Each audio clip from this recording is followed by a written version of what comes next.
countdown for blast off. X minus 5, 4, 3, 2, X minus 1, fire.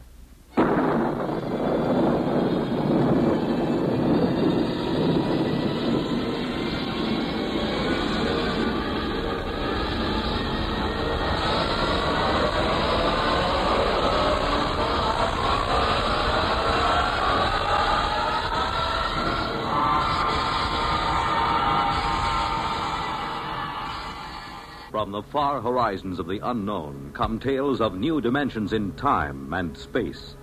These are stories of the future, adventures in which you'll live in a million, could be years, on 1,000 maybe worlds. The National Broadcasting Company, in cooperation with Galaxy Science Fiction Magazine, presents X minus 1.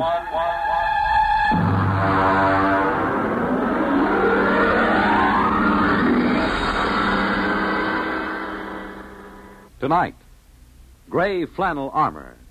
But first, hear this. Everyone knows about and admires Bob Hope's frequent globe-trotting trips to entertain our servicemen in far-flung corners of the earth. But have you ever wondered what it would be like to actually travel halfway around the world with one of America's greatest comedians, accompanied by an all-star troupe of entertainers? Well, this past Christmas, Bob Hope and Company set out on a 12-day tour of the Far East, entertaining servicemen in Honolulu, Okinawa, Korea, and Japan. And NBC's Monitor went along, with microphones open all the way. This weekend, you'll find yourself a voyager on this exciting trip, along with Bob, Jane Mansfield, Hedda Hopper, and Jerry Colonna, as Monitor broadcasts highlights from Operation Entertainment. And this is only part of the top variety of information and entertainment Monitor brings you all weekend long, beginning Friday night. So start your weekend right with Monitor on Friday night, and stay with Monitor all weekend long for celebrities, music, news, and sports over most of these same NBC radio stations.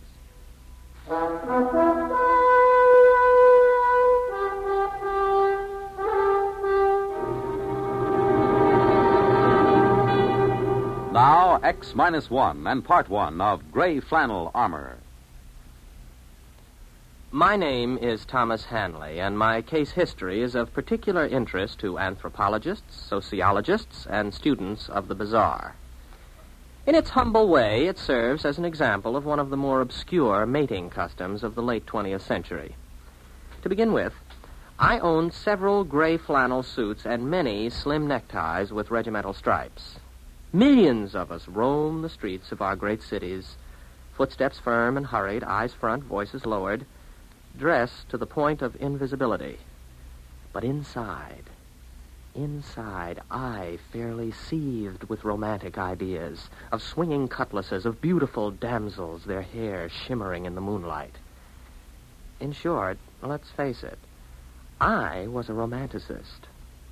But romance is a commodity difficult to come by in the great cities. Life is too impersonal, too busy, too standardized. This particular Friday night, I returned from my office to my one-room apartment and prepared to face another long, dull weekend. Then the doorbell rang.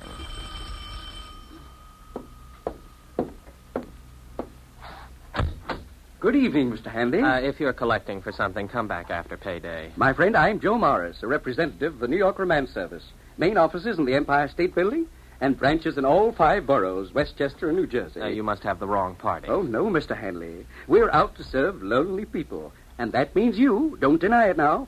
Why else would you be sitting home on a Friday night? Well, the fact is... You're lonely. And it's our business and our pleasure to serve you.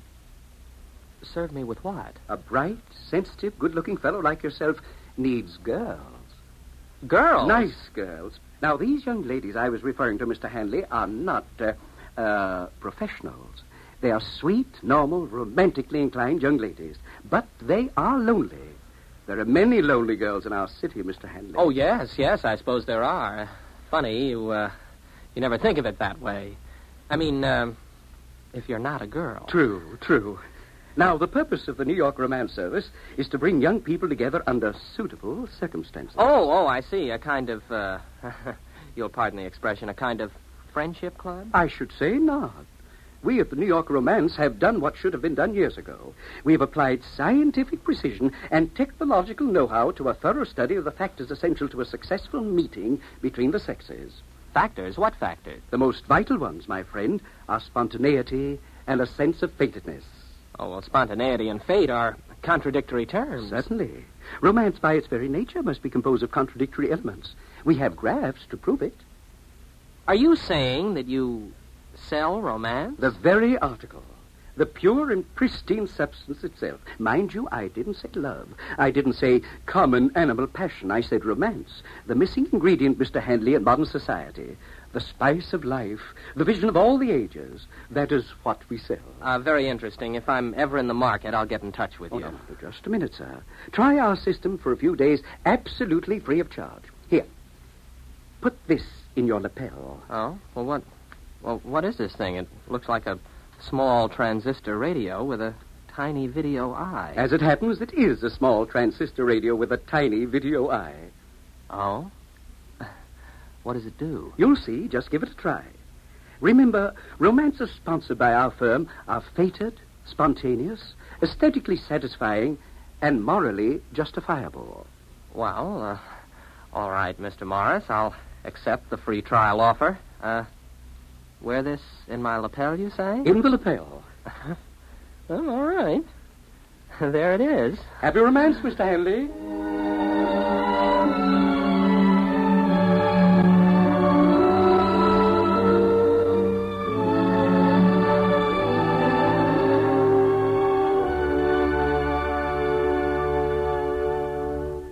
You're listening to The Gray Flannel Armor, tonight's attraction on X-1.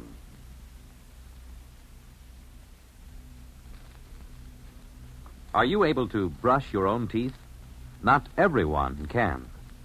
Not a man whose arms have been crippled by polio. There are thousands of disabled polio survivors who must depend on someone else to help them perform the simplest, most personal acts. With your help, many polio victims can learn how to be independent. Right now, there are 100,000 survivors of crippling polio who need help. They need your dimes and dollars to pay for expensive care and equipment. Your contributions will provide trained hands to teach a polio survivor how to live with his disability. Thanks to you, a polio-scarred life will once again seem worth living. Remember, your generosity is the one hope of thousands for whom Salk vaccine came too late. Join the 1958 March of Dimes. Won't you right now send your dimes and dollars to your local March of Dimes headquarters?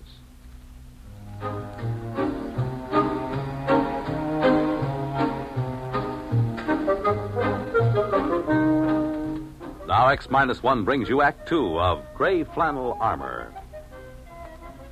After Joe Morris left me, I took off my gray flannel jacket and examined the small device attached to my lapel. It had no knobs or controls. It didn't seem to do anything at all.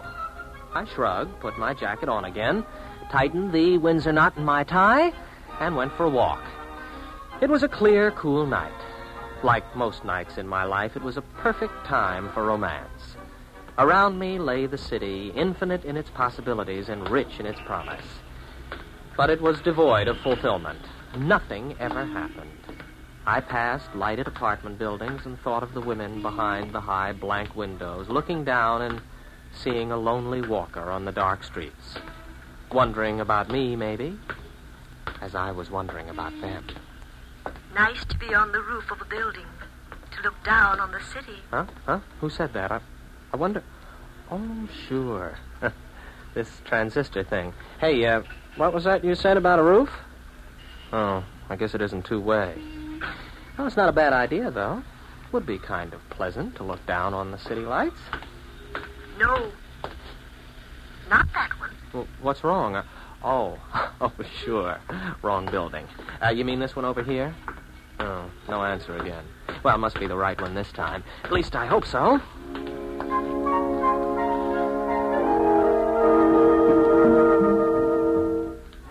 I walked into the lobby, and I remember thinking how you had to hand it to New York Romances. They seemed to know what they were doing. I took the self-service elevator to the top floor. From there, I walked up a flight of stairs to the roof.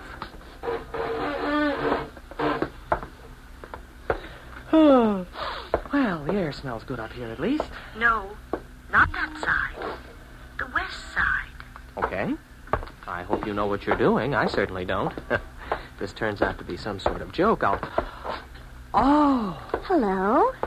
Oh, I'm sorry. I didn't mean to intrude. You're not intruding. Well, I didn't see you at first there in the shadows. I know. The lights. Mention the lights. Those lights. The lights of the city down there. They're beautiful. Yes, like a great carpet of stars. Or spear points in the gloom. Like sentinels keeping eternal vigil in the night. Like sentinels keeping eternal vigil in the night. Take her in your arms. Take her... What? Nothing. Nothing, a mistake. Come here to me. Yes. Yes.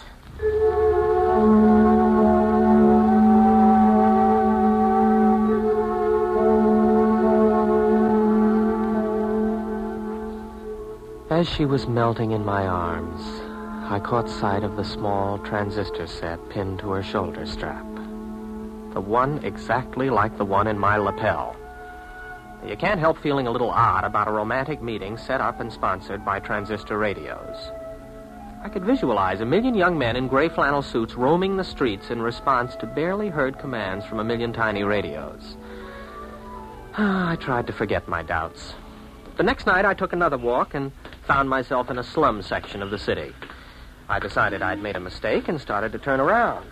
Why not walk on? You want me to walk down this alley? Oh, well. Help! Help! Oh, good night. 2 muggers after a girl. I better look for a policeman. Why do that? You can handle them. No. A policeman can do it a lot better. No, you must do it. Now. But there's 2 men. They're probably armed. You can do it. Well, here goes. Oh, you don't. Now, wait a minute. I'll take you. Let go of her, you rats. Oh, there. Take that. And that. That'll teach you to harm a helpless girl. You saved me. You saved my life. I had to come. I had to come. Yes, I know. Take her in your arms. Yes, I know.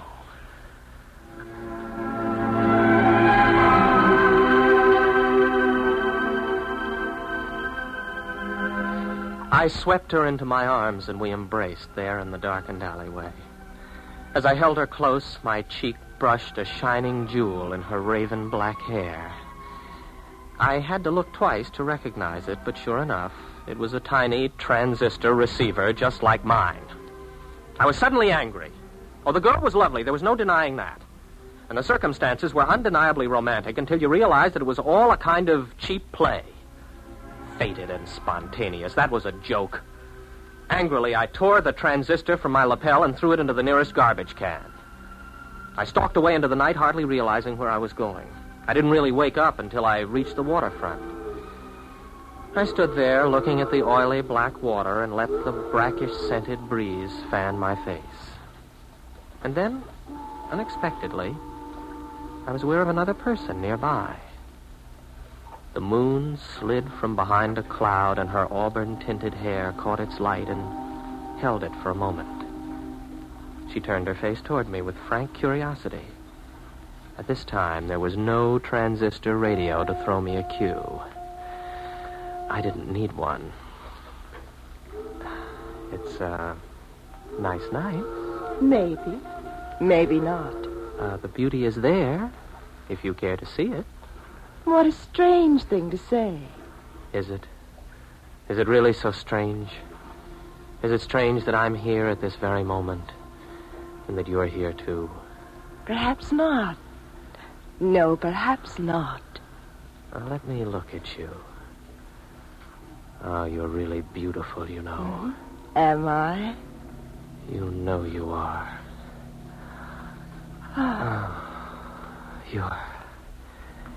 You're lovely. Do you really like me? Like you. If I could only tell you. Oh, I'm so glad. You see, I'm your free introductory romance, given you as a sample by Greater Romance Industries. What? With home offices in Newark, New Jersey. You see, only our firm offers romances which are truly spontaneous and fated. Spontaneous and fated? Due to our technological researches, we are able to dispense with such clumsy apparatus as transistor radios and... Sir, where are you going?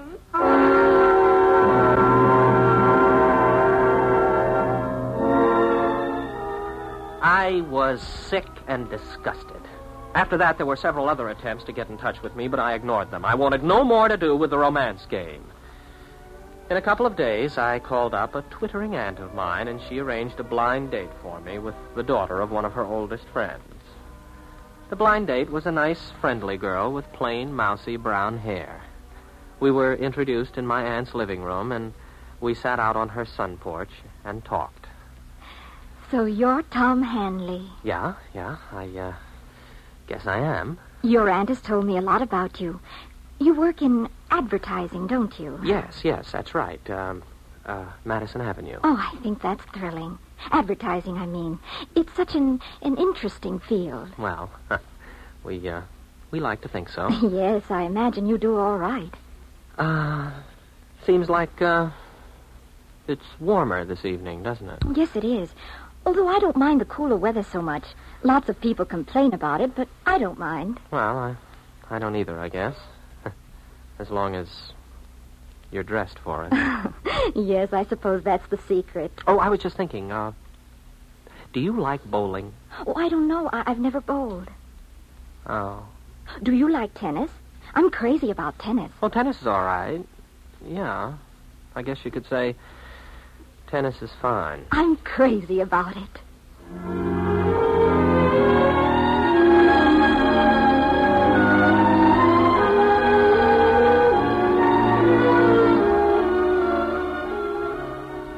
Well, all right. So it wasn't romantic. At least it wasn't at first. But there must have been something about it. We began to hit it off, and we had more dates, and one thing led to another, and the first thing you know, darned if we didn't get married. Yes, that's the story of my courtship. Of course, it isn't the whole story. At least, if you're making a case history, you have to know the important things. And to my mind, one of the most important of all happened after we were married. We bought a nice little house out near my aunt's and settled down in it. Then, one Saturday morning, I was out cutting the lawn. Hi there. Huh? Did you say something? I said hi. Don't you remember me? Joe Morris. Oh, sure. New York romances. Well, I'm sorry, Mr. Morris, but you better take me off the list. I'm married now. Certainly. I know all about it. Congratulations. Oh, thanks. I mean, I know all about the way it happened. Introduced by your aunt, talking on the sun porch. Corny, old-fashioned stuff. And now, don't get me wrong. I'm not knocking it. Quite the contrary. Do you know what we down at New York Romancers call this? No, what? Hanley's Mode. We studied you. A lot of commercial possibilities there. We've got it down on graphs. Effects of embarrassment on the psyche. The role of the aunt in American courtship. The whole works. What are you talking about? New York Romancers. What else? We've got a new service. It's called the old-fashioned plan. The what? We provide bonded aunts for young men to call up. We even have the aunt walk into the sun parlor at unexpected intervals with a plate of cookies or something. They say the suspense becomes almost overpowering. Like our motto always said, spontaneity and a sense of fatedness. It never misses, my boy. Never misses.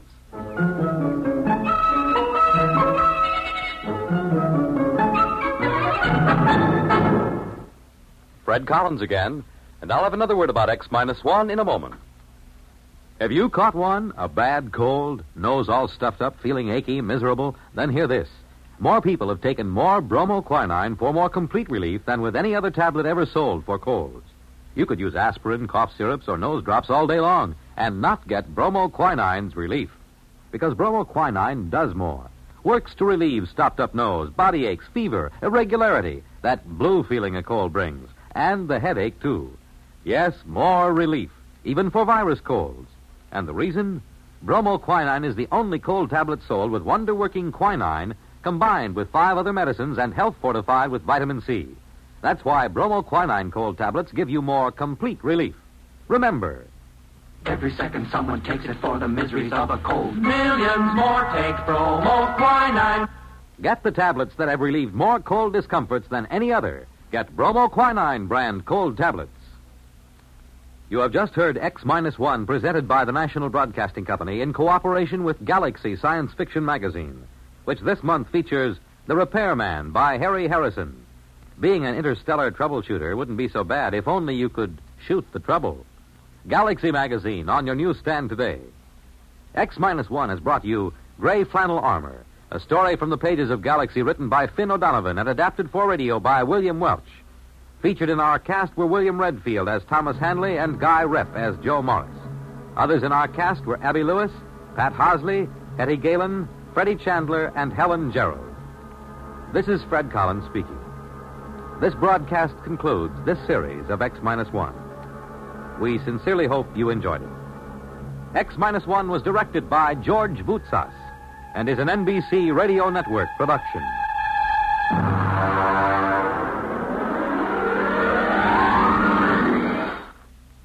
Guest star Don Amici is your host on Nightline, your line to new worlds of entertainment after dark.